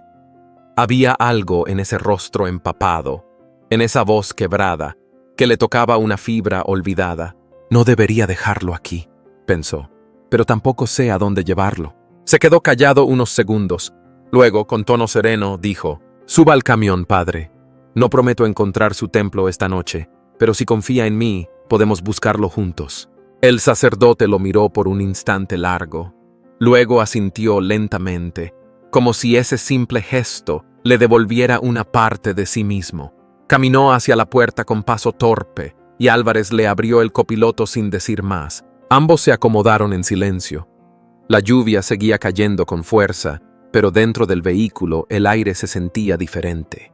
más cálido, más humano. Mientras el motor volvía a rugir y las luces del camión cortaban la neblina, Álvarez sintió que, aunque aún no sabían hacia dónde iban, ya no estaban perdidos del todo. Algo o alguien había querido que se encontraran esa noche. La carretera serpenteaba entre cerros cubiertos de niebla. Álvarez mantenía ambas manos en el volante, los nudillos tensos, mientras de vez en cuando lanzaba una mirada lateral al hombre que dormía junto a él. El padre Arturo respiraba con suavidad, la cabeza inclinada hacia el vidrio, como si ese breve descanso lo resguardara de un mundo demasiado ruidoso. Desde que dejaron atrás la ciudad, el silencio entre ellos había sido el lenguaje predominante. No por incomodidad, sino porque ambos parecían estar digiriendo algo más profundo que las palabras. Cuando por fin Arturo abrió los ojos, no preguntó dónde estaban ni cuánto faltaba. Miró al horizonte como quien busca algo familiar y susurró: «Había un campanario de piedra y muchas flores. Creo que eran bugambilias, rosas, como papel crepé». Álvarez lo miró de reojo. ¿Lo soñó? No, creo que lo recordé. El joven decidió aprovechar ese resquicio de lucidez. ¿Sabes si su iglesia estaba cerca de Puebla? ¿Algún pueblo que recuerde? ¿Algún nombre? Arturo frunció el ceño, como si cada palabra fuera una piedra que debía levantar con esfuerzo. No lo sé. A veces veo rostros, una mujer con trenzas, un niño con una sotana pequeña, pero cuando intento fijarlos, se desvanecen. Hizo una pausa, bajando la mirada hacia sus manos. Tal vez mi memoria no está enferma. Tal vez solo no quiero recordar. Álvarez tragó saliva. No había esperado eso. Hasta ese momento había asumido que la confusión del sacerdote era parte de una vejez prematura, de algún daño irreversible. Pero ahora algo en la voz de Arturo, ese tono quebrado, ese eco de vergüenza, le hizo pensar en el dolor. Un dolor que no venía del cuerpo, sino del alma. Continuaron en silencio por unos kilómetros más. El camino se abría en una llanura que olía a tierra mojada. Entonces, sin mirar a su pasajero, Álvarez murmuró: «Yo antes creía en Dios». Arturo volvió la vista hacia él, sin decir nada. Rezaba cada noche, especialmente cuando a mamá le diagnosticaron el cáncer. Le pedí al cielo que me la dejara un poco más, que me escuchara. Pero no pasó nada. Se detuvo. Luego agregó, con voz tensa: «Desde entonces, dejé de creer». Arturo permaneció quieto, como si meditara cada palabra. Finalmente, con una voz suave, dijo: «A veces Dios no cura, pero envía a alguien que cuide, que acompañe». Álvarez sintió un nudo en el pecho. No respondió. Solo asintió levemente, como quien escucha algo que no esperaba, pero que lo toca. Unos kilómetros después, decidieron parar en un pequeño comedor al borde del camino. Mesas de plástico bajo una enramada de palma, aromas a comal caliente, a café de olla. Apenas se sentaron, una mujer mayor se acercó. Los saludó cortésmente y les ofreció el menú. Al mirar a Arturo, se quedó un instante inmóvil. «¿Padre Arturo?», preguntó con un dejo de asombro. Él alzó la vista, confundido. «¿Nos conocemos?». Ella dudó. Luego sonrió, aunque sus ojos se humedecieron. «Yo solía ir a su misa en San Miguel Tzinacapan hace mucho tiempo». Poco a poco, otros comenzaron a acercarse. Un hombre joven le estrechó la mano con entusiasmo. «No puedo creer que esté aquí, padre. Pensé que ya no volveríamos a verlo». Una mujer con delantal le sirvió un café sin pedirlo. Siempre tomaba su café con piloncillo. ¿Se acuerda? Arturo la miró con ternura, aunque no dijo nada. Solo asintió. Sin embargo, no todos fueron abrazos. Desde una mesa cercana, una anciana murmuró algo al oído de su compañera. «Yo pensé que lo habían sacado para siempre». Su voz, apenas un susurro, llegó hasta los oídos de Álvarez como un golpe. El joven frunció el ceño. ¿Sacar? ¿De dónde?, preguntó, pero la mujer solo bajó la mirada y negó con la cabeza. Cuando regresaron al auto, Álvarez ayudó a Arturo a subir sin decir nada. El motor rugió suavemente y retomaron la ruta, pero el aire ya no era el mismo. En el pecho del joven se había encendido una sospecha. Algo no cuadraba. Ese sacerdote que la gente recordaba con cariño, que algunos parecían admirar y otros evitar, había desaparecido sin dejar rastro. ¿Por qué? ¿Qué clase de secreto llevaba guardado bajo su sotana? Arturo cerró los ojos otra vez, pero no para dormir. Sus labios se movían en silencio, como si rezara, y Álvarez, sin poder evitarlo, lo observó con más atención que antes, porque algo le decía que esa búsqueda no solo lo estaba llevando a Puebla, sino también a un pasado enterrado que, quizá, nunca debió salir a la luz. La noche cayó como un manto espeso sobre la carretera. El faro solitario del viejo hostal apenas iluminaba el letrero desgastado que decía «El refugio de la sierra». Álvarez apagó el motor y miró a su acompañante, que dormía con la cabeza recostada contra el cristal, las manos entrelazadas sobre el pecho como en una plegaria inconsciente. Entraron a la recepción empujando la puerta de madera que crujía como si se resistiera a abrirse. Doña Mercedes, una mujer de rostro curtido y mirada aguda, los observó desde detrás del mostrador. Sus ojos se detuvieron unos segundos más de lo normal en Arturo, quien aún llevaba el cuello clerical bajo la chaqueta gris. ¿Van a quedarse?, preguntó sin cordialidad, con esa mezcla de desconfianza y curiosidad que solo dan los años y la experiencia de los pueblos pequeños. Sí, una noche. Habitación doble, por favor, respondió Álvarez, sacando su billetera. La mujer no respondió de inmediato. Su mirada viajaba entre el rostro cansado de Arturo y la ropa de trabajo de Álvarez. Finalmente, tomó la llave colgada en un clavo oxidado y la dejó sobre el mostrador. Segundo piso. Agua caliente si tienen suerte. El cuarto era sencillo. 2 camas individuales, una mesa de noche con una lámpara vieja y una cruz de madera colgada en la pared. Arturo se sentó en silencio en el borde de su cama, observando la cruz con una mezcla de familiaridad y nostalgia. Álvarez, sin decir palabra, cerró la cortina y apagó la luz. El silencio del lugar era tan denso que se podían oír los grillos afuera y el tic-tac del reloj antiguo colgado junto a la puerta. Pasada la medianoche, un murmullo lo despertó. Arturo se movía entre las sábanas, gimiendo en sueños, las cejas fruncidas. «Santiago, no los dejen construir», balbuceaba, empapado en sudor. «No al molino, no al molino». Álvarez lo miró, estremecido. Se acercó para calmarlo, pero no se atrevió a despertarlo. En cambio, encendió su celular y, llevado por la curiosidad, buscó las palabras Santiago y proyecto juntas. En pocos segundos, apareció un titular antiguo. Casa Santiago enfrenta oposición por plan industrial en zona protegida. Abrió el artículo. La familia Santiago, una de las más influyentes del estado, había estado detrás de varios intentos de instalar fábricas en comunidades rurales. Acusaciones de corrupción, intimidación y desplazamiento forzoso llenaban los comentarios de la prensa local. Álvarez sintió un escalofrío recorrerle la espalda. ¿Qué tenía que ver el padre Arturo con eso? El padre se despertó de repente con una mirada de pánico en su rostro. Álvarez, con la delicadeza que había aprendido en los últimos días, se atrevió a preguntar: «Padre, habló dormido. Mencionó a alguien. Santiago. ¿Le suena?»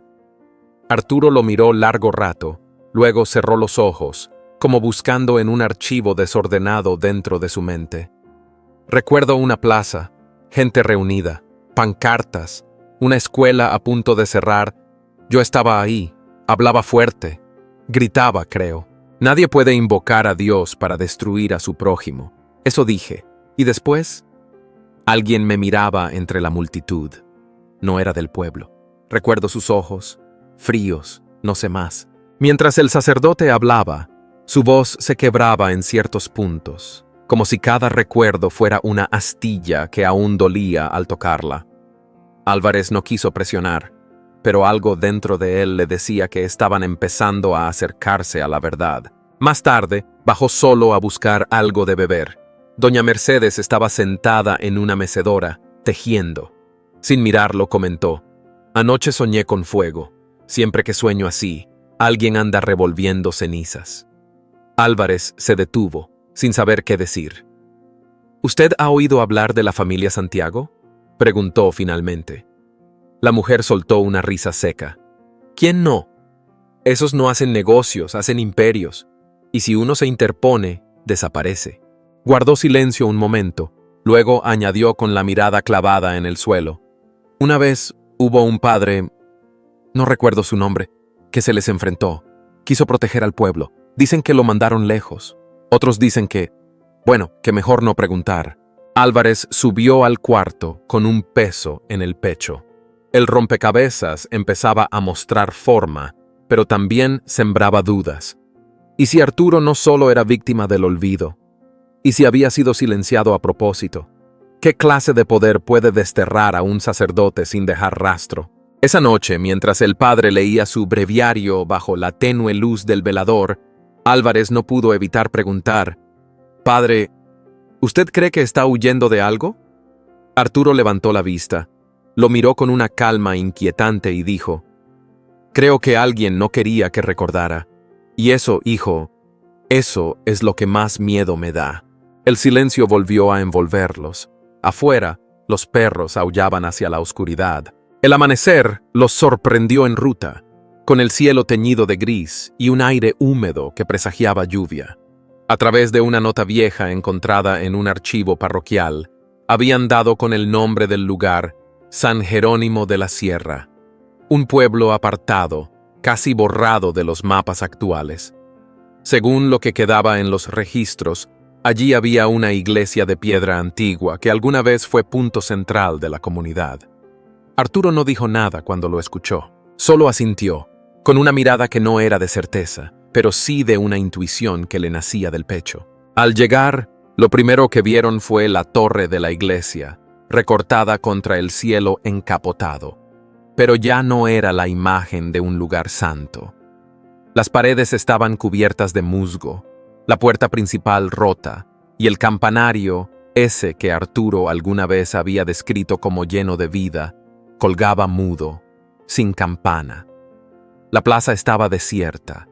Las casas cercanas, algunas con techos caídos, otras simplemente abandonadas. Álvarez apagó el motor y miró a su acompañante. «¿Es aquí?». Arturo no respondió. Bajó del vehículo lentamente, como si el suelo le costara. Cruzó el umbral de la iglesia sin decir una palabra. Álvarez lo siguió en silencio. Dentro, el polvo flotaba en el aire como ceniza suspendida. Las bancas de madera estaban partidas, algunas cubiertas con hojas secas. El altar, aunque todavía en pie, mostraba grietas en su base. Una imagen de la Virgen, ladeada, parecía mirar hacia otro tiempo. Arturo se acercó al altar. Sus pasos eran lentos, casi ceremoniales. Cuando estuvo frente a él, se detuvo.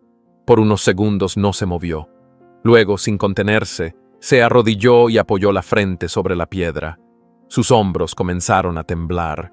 No emitió sonido alguno, pero las lágrimas caían, marcando surcos en la capa de polvo. Álvarez lo observó desde una banca del fondo. En ese momento, más allá de la sotana, del título, del misterio que lo envolvía, lo vio simplemente como un hombre quebrado, un padre sin hijos, un pastor sin rebaño, un ser humano enfrentado al vacío que deja la injusticia. Después de un largo rato, Arturo se incorporó lentamente. Se sentó en una banca cercana y con voz baja, casi como si hablara consigo mismo, comenzó a recordar. Hubo una vez un proyecto, una fábrica.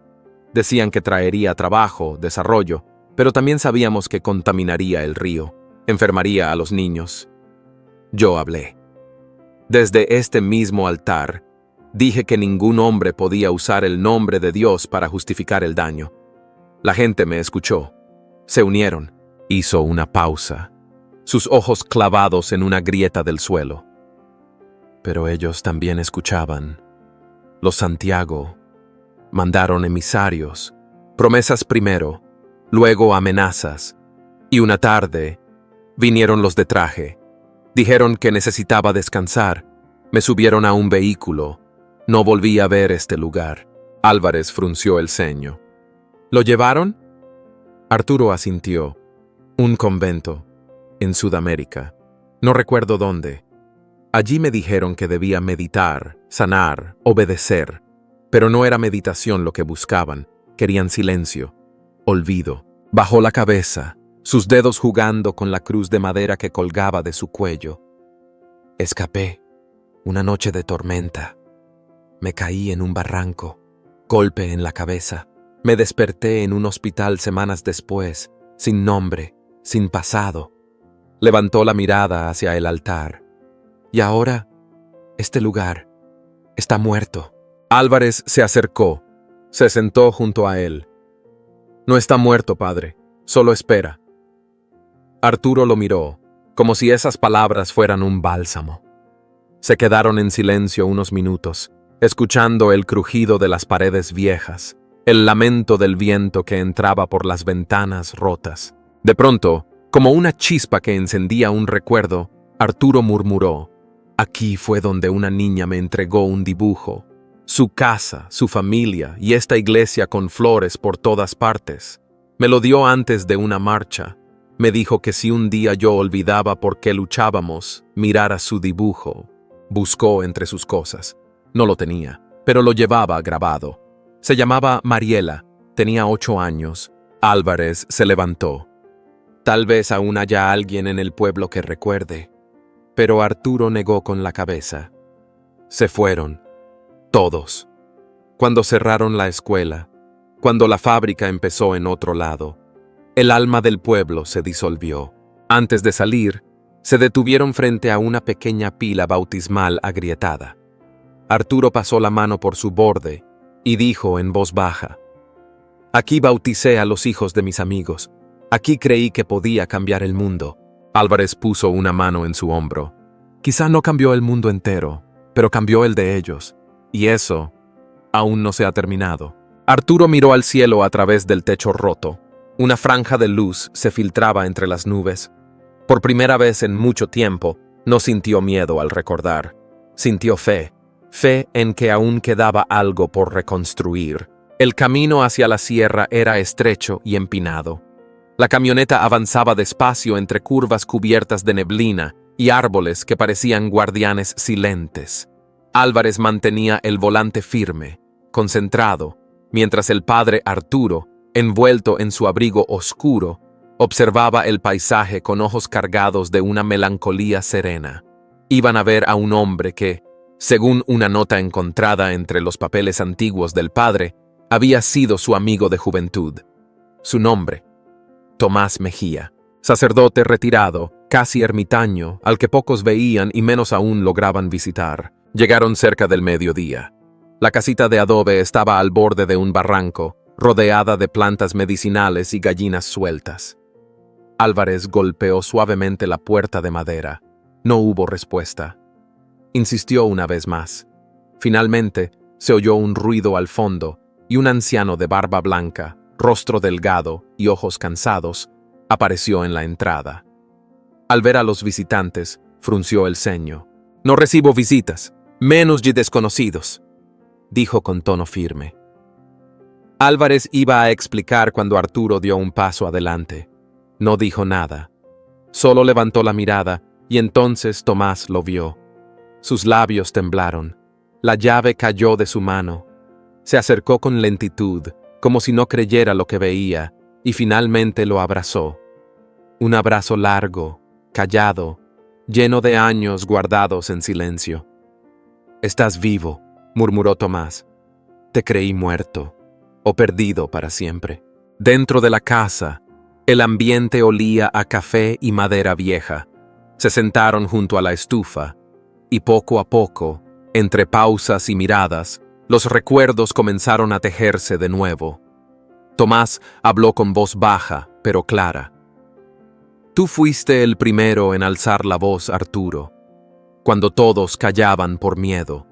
Cuando los de Santiago vinieron con sus promesas y sus máquinas, tú fuiste el único que se atrevió a pararse frente a la plaza y decir no. Arturo cerró los ojos. Recuerdo partes, la gente, las pancartas y luego el silencio. Sí, asintió Tomás. El silencio vino después, no de ti, sino de los de arriba. La diócesis no supo cómo manejar la presión. Vinieron órdenes desde más arriba, que era mejor reubicarte, que tu presencia agitaba. Te enviaron lejos, sin despedidas. Dijeron que era por tu bien y por el de la iglesia. Hizo una pausa y bajó la voz. Algunos de nosotros lo supimos, pero no pudimos hacer nada. Yo lo lamento. Álvarez apretó los puños sin darse cuenta. Aquello no era solo una injusticia, era un exilio disfrazado de prudencia, un castigo silencioso a quien solo había querido proteger a su pueblo.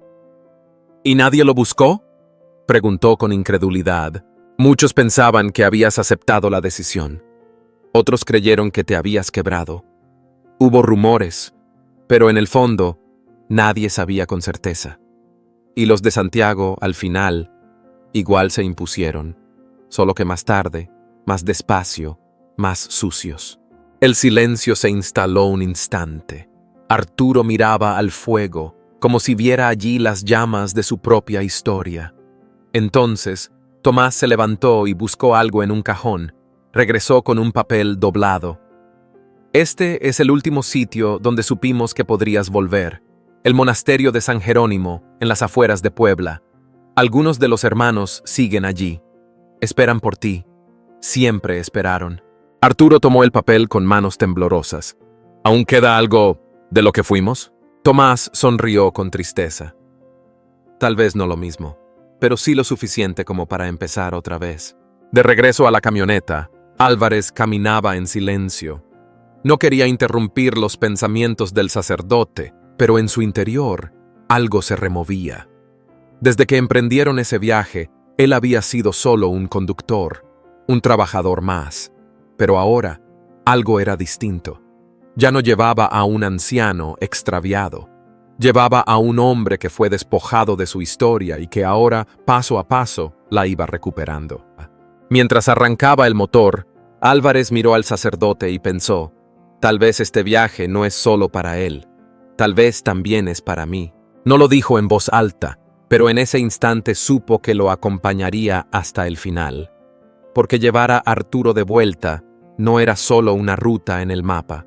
Era guiarlo de regreso a su verdad, a su nombre, a su misión.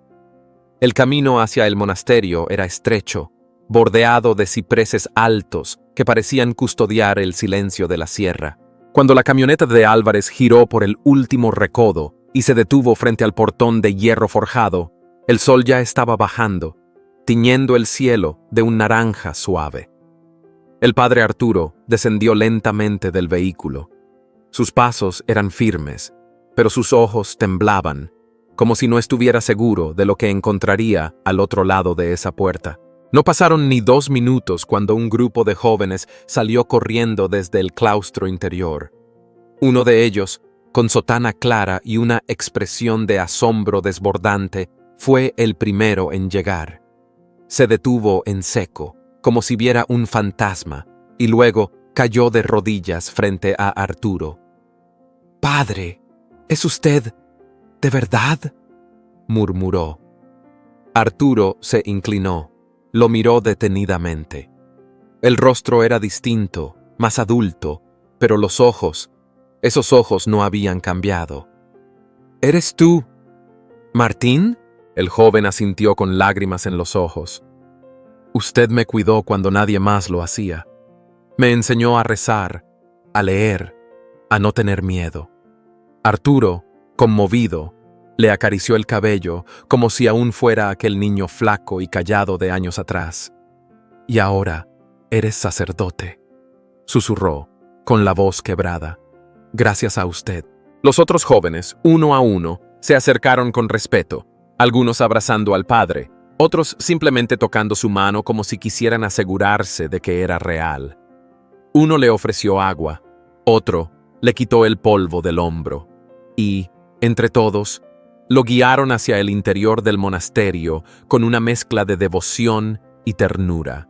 En cada rincón, colgado en una pared o en una repisa de madera, había alguna huella de su paso, una foto antigua, un libro con su firma, una vela que nunca se apagaba.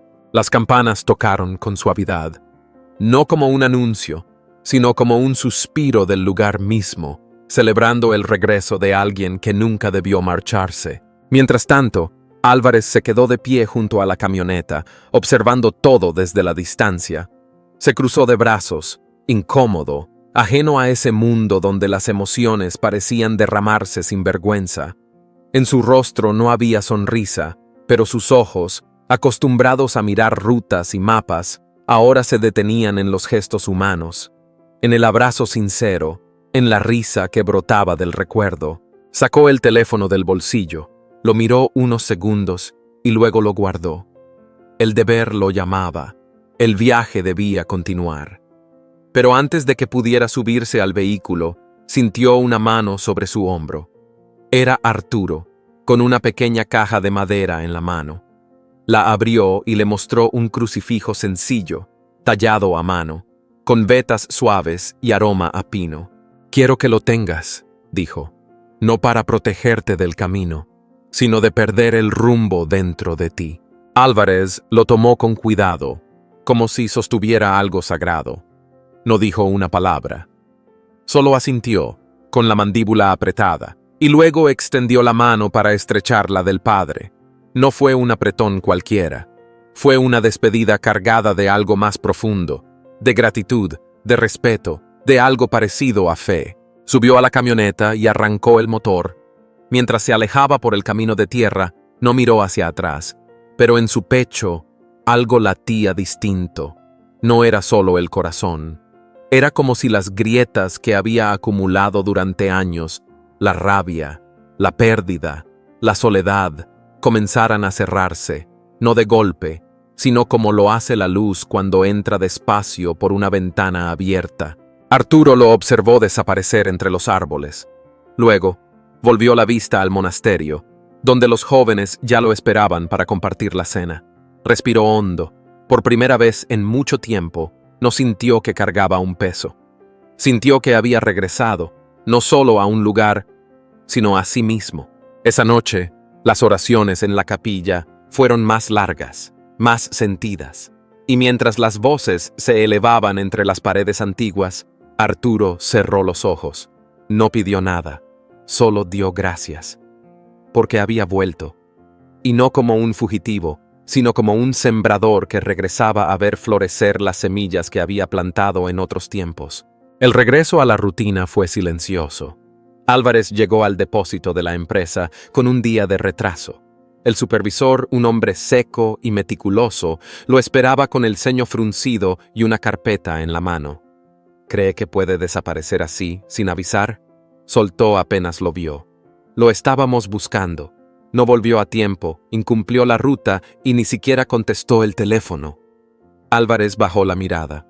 No ofreció excusas. No explicó nada. Solo aceptó la reprimenda con un leve asentimiento. Será una sanción económica, y si vuelve a pasar se queda sin trabajo. ¿Entendido? Sí, señor, entendido. No fue rabia lo que sintió, ni frustración. Fue una especie de paz nueva, aunque algo dolorosa. Como quien entiende, al fin, que hay caminos que valen más que cualquier horario. Caminos sin nombre, sin destino fijo, que no aparecen en los mapas, pero que dejan una huella en el alma. Pasaron unos días. Las mañanas se llenaron otra vez de motores encendidos, hojas de ruta, termoses con café y saludos a medias en los pasillos del depósito. Álvarez no hablaba mucho. Volvía a cargar su camión, a entregar paquetes, a cruzar pueblos sin detenerse. Pero por dentro, algo había cambiado. En el silencio de la cabina, recordaba las palabras del padre Arturo, las miradas perdidas que poco a poco se llenaron de sentido, la fe que, sin avisar, había vuelto a nacer en medio del polvo de la carretera. Una mañana, recibió una llamada del área administrativa. El director quiere verlo en la oficina principal, le dijeron. Álvarez, desconcertado, dejó el camión en pausa y subió al tercer piso. Lo esperaba el gerente general, un hombre de trajes impecables y modales contenidos. Sobre su escritorio había una carta, un sobre antiguo, con el sello del monasterio San Jerónimo. «Nos llegó esto hace unos días», explicó el director, extendiéndole el sobre. «Está dirigida a nosotros, pero habla de usted». Álvarez lo tomó entre manos, con los dedos temblorosos. Reconoció la caligrafía pulcra y serena de Sor Inés, la monja que los había recibido aquella noche de lluvia. Cuenta su viaje con el padre Arturo, lo que hizo, lo que arriesgó, cómo lo acompañó. El director hizo una pausa y añadió con una leve sonrisa. «Lo compartimos con el consejo y con todo el personal. Su historia conmovió a muchos». Álvarez no supo qué decir. Las palabras se le trabaron en la garganta. «Por eso», continuó el gerente, «hemos decidido asignarle una ruta fija, una de las mejores, menos horas, mejores condiciones y, por supuesto, un reconocimiento especial». Le entregó una hoja con el nuevo contrato. Álvarez lo leyó con lentitud. Apretó los labios para contener la emoción.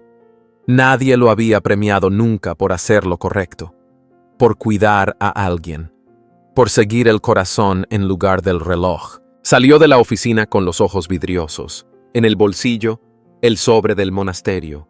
En el pecho, una extraña sensación de gratitud. Esa tarde, cuando terminó su turno, manejó sin rumbo, dejándose llevar por la memoria. El atardecer teñía el cielo de naranja y violeta. En un recodo del camino, divisó una capilla pequeña, construida en adobe y piedra, con una cruz de hierro oxidado en lo alto. Detuvo el camión al borde del camino, bajó sin prisa, como si cada paso tuviera un propósito. Sacó del compartimiento del tablero una pequeña cruz de madera, la misma que Camila había sostenido como un tesoro, la misma que había sentido en sus manos temblorosas durante aquel viaje sin nombre. Se acercó a la puerta cerrada de la capilla. No intentó abrirla. Solo se quedó de pie, en silencio. El viento movía las hojas secas del patio. El aire olía a tierra húmeda y pan recién horneado de alguna casa cercana. Levantó la cruz con suavidad y murmuró: «Por usted, padre, por mamá, y por todos los que todavía están tratando de volver a sí mismos, de recordar quiénes fueron antes del miedo». Luego cerró los ojos y apretó la cruz contra el pecho. No pidió nada, solo agradeció, y volvió al camión con el corazón un poco más liviano. Gracias por haberte quedado con nosotros a lo largo de este viaje, una historia que no trata solo de caminos y destinos, sino del valor de tomar desvíos que conducen a la sanación. Álvarez no encontró fama ni fortuna. Lo que encontró fue algo mucho más poderoso: redención a través de la bondad, dignidad mediante la fe y la recompensa silenciosa de hacer lo correcto, incluso cuando nadie está mirando. Si esta historia tocó tu corazón, compártela con alguien que hoy necesite un poco de esperanza. Déjanos un comentario abajo. Tal vez tú también has recorrido un camino que no aparece en ningún mapa. Y no olvides darle like y suscribirte para que no te pierdas la próxima historia que nos recuerda esto. Ningún acto de bondad se pierde jamás. Hasta la próxima. Mantén la mirada en el camino y el corazón bien abierto.